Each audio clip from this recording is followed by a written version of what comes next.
Cuán agradecido estoy por las escrituras de los últimos días referente a los valores cristianos fundamentales.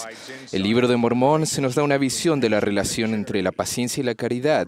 Mormón, después de haber señalado que si un hombre no tiene caridad no es nada, por tanto es necesario que tenga caridad, procede a nombrar 13 elementos de la caridad, o sea, el amor puro de Cristo. Me parece muy interesante que 4 de los 13 elementos de esta virtud que es necesario tener se relacionan con la paciencia. Primero, la caridad es sufrida. De eso se trata la paciencia. La caridad no se irrita fácilmente. Es otro aspecto de esta cualidad. Al igual que la caridad, todo lo sufre. Y finalmente, la caridad todo lo soporta. Es desde luego una expresión de la paciencia. De esos elementos determinantes, es obvio que si sin la paciencia no adornara nuestra alma, careceríamos seriamente de una actitud semejante a la de Cristo. En la Biblia, Job nos ofrece el clásico retrato de la paciencia. Tras haber perdido su vasto imperio, incluso a sus hijos, Job pudo, gracias a su inquebrantable fe, proclamar: Jehová dio y Jehová quitó. Sea el nombre de Jehová bendito. Durante toda su tribulación y dolor, no pecó Job, ni atribuyó a Dios despropósito alguno. ¿Cuántas veces oímos al alma oprimida preguntar neciamente: ¿cómo ha podido Dios hacerme esto?, cuando en verdad deberíamos orar para recibir fortaleza para sufrir y soportar todas las cosas? Los ejemplos más grandes de paciencia se encuentran en la vida de Jesucristo. Su prolongado sufrimiento y resistencia se demuestran mejor en esa atroz noche en Getsemaní, cuando en su padecimiento expiatorio dijo: Padre mío, si es posible, pase de mí esta copa, pero no sea como yo quiero, sino como tú. Realmente padeció. Sufrió y soportó todas las cosas. Al estar clavado en la cruz en el Calvario, Cristo continuó dando su ejemplo perfecto de paciencia, cuando pronunció las singulares palabras: Padre, perdónalos, porque no saben lo que hacen. Esos ejemplos de paciencia tienen mayor significado para nosotros cuando consideramos la difícil admonición que se encuentra en Tercer Nefi. Por lo tanto, ¿qué clase de hombre habéis de ser? En verdad os digo, aún como yo soy. Varios pasajes de las Escrituras subrayan la importancia de la paciencia. Permítanme mencionar algunos. Que todo hombre sea pronto para oír, tardo para hablar, tardo para airarse.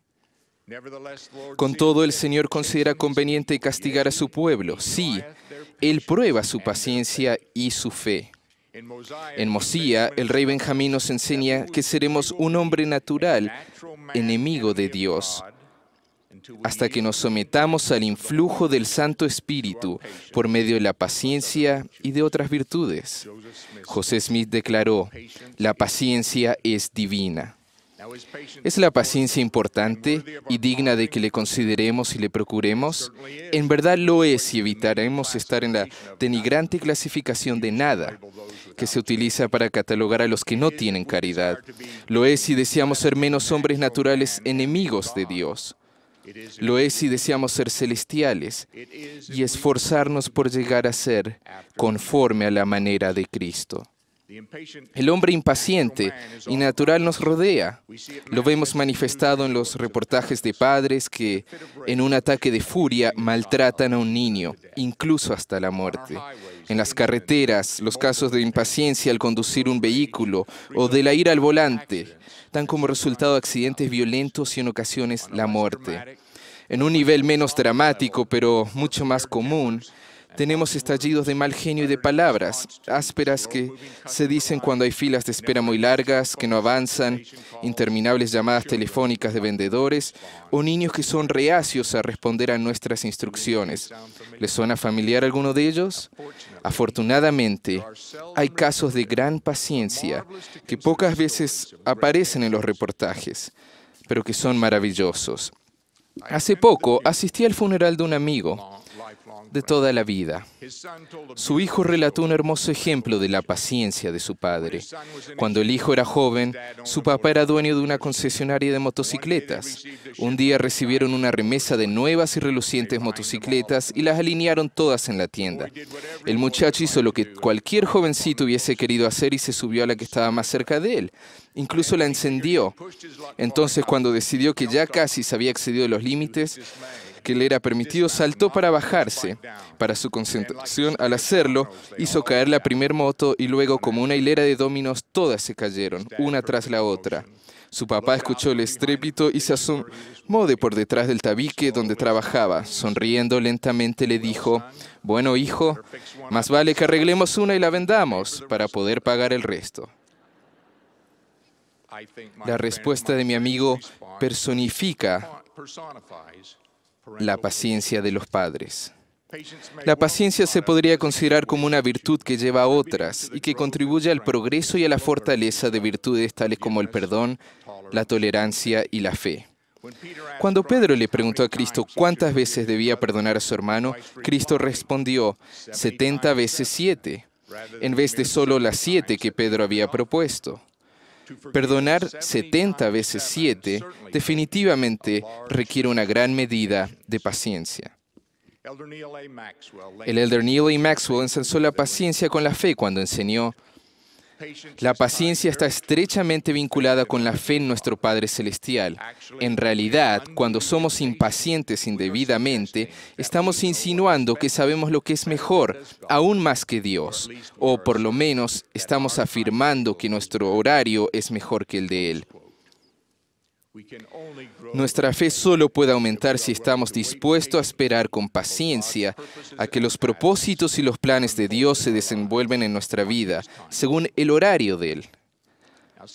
Dado que la impaciencia es tan natural, ¿cómo fomentamos la virtud divina de la paciencia?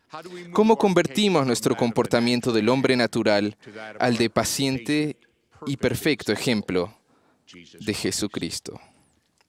Primero, debemos entender qué es necesario hacer si deseamos disfrutar plenamente de las bendiciones del Evangelio restaurado. Tal comprensión podría motivarnos a, primero, leer cada una de las Escrituras que se encuentran en la guía para el estudio de las Escrituras, bajo la palabra paciencia, y reflexionar en cuanto a los ejemplos de la paciencia de Cristo. 2. Evaluarnos a fin de determinar en qué nivel estamos en la escala de la paciencia. ¿Cuánta más paciencia debemos tener para llegar más como Cristo? Esta autoevaluación es difícil. Podríamos pedir a nuestro cónyuge o a otro miembro de nuestra familia que nos ayude. Tercero, ser sensibles a los ejemplos tanto de la paciencia como de la impaciencia que ocurren a nuestro alrededor todos los días. Debemos esforzarnos por emular el ejemplo de las personas que consideramos son pacientes. Y finalmente, renovar cada día nuestro cometido a llegar a ser más pacientes y asegurarnos de hacer participar en nuestro proyecto de paciencia al familiar que hayamos seleccionado. Esto parece requerir mucho trabajo, pero alcanzar cualquier meta que valga la pena requiere de trabajo arduo. Y el superar al hombre natural y el esforzarse por llegar a ser más como Cristo en nuestra paciencia es un objetivo muy apropiado. Es mi ruego que continuemos en este camino con diligencia y dedicación.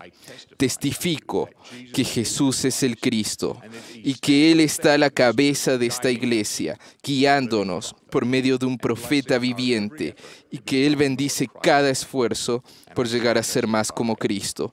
Lo testifico en el nombre de Jesucristo. Amén. Espera, no te vayas todavía. Recuerda que tenemos muchos contenidos para ti. Elige el que más te gusta, aquí en Ven, Sígueme con Walter Posada.